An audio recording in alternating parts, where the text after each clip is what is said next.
Hi guys! For today's video, magigrill tayo ng chicken wings. So yan, naglagay na ako ng mantika sa pan kasi mainit na. And then, yan. Nung time na yan, sobrang init na kasi malakas yung apoy ko niyan. Papapansin nyo, ayan, pag naglagay ng chicken, sobrang tilamsik ng mantika. So meaning, sobrang lakas nga ng apoy ko. After ko maglagay ng 3 pieces dyan, ininaan ko na kasi hindi ko na kaya yung mga tilamsik ng mantika. And ayan, sa susunod na lagay natin, hindi na siya matilamsik kasi hininaan ko na nga kami may apoy. Ilalagay ko na pala lahat ng chicken kasi ilang peraso lang naman yan. Since malaki naman yung lutuan ko, yun, pinagsabay-sabay ko na para isang salangan na lang siya. And then kung mapapansin nyo pala, may cut yung chicken.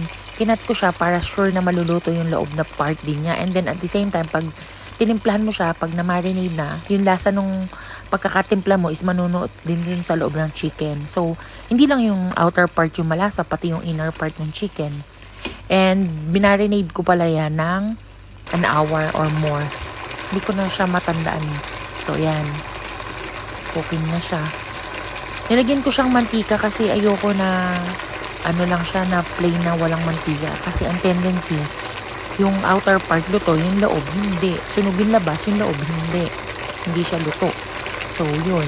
Ang ginamit ko pala diyang pang marinade is ketchup, oyster, salt, konting salt, and then lemon, konting lemon, and then pepper, and then nilagyan ko din siya ng konting cornstarch para mag-blend yung lasa niya.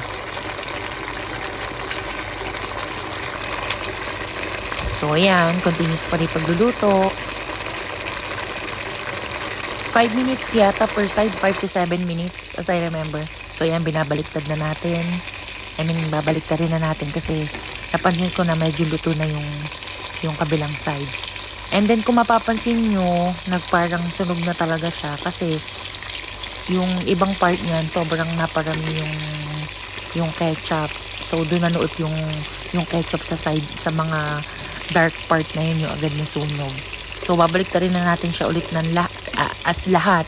Kasi, sabay-sabay ko naman siyang nilagay. So, ang tendency, sabay-sabay din siyang maluluto. Since, yung apoy naman niya is balance. Although, iyan, yung last part, hindi siya ganun ka-dark. Kasi, yung side na yun is hindi sobrang lakas ng apoy na aabot doon. So, yun lagi talaga yung huling naluluto.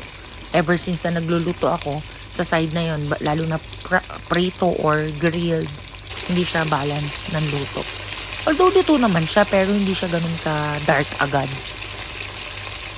So, ayan. Continuous na yung kabilang side since yung other part is luto na. So, 5 to 7 minutes din.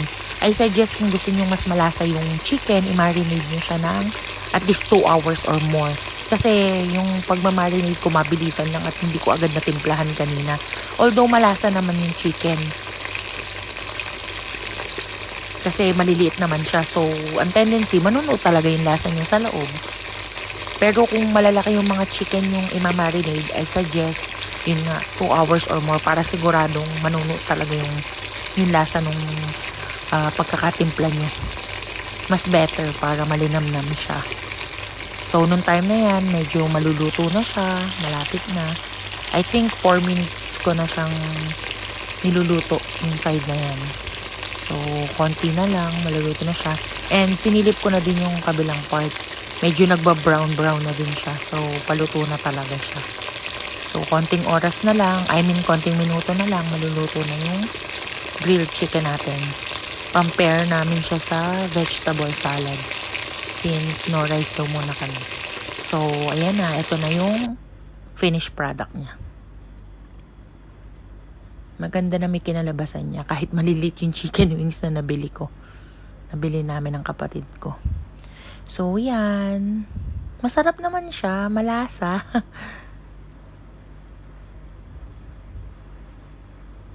Yan na. Tapos na. Bye, guys.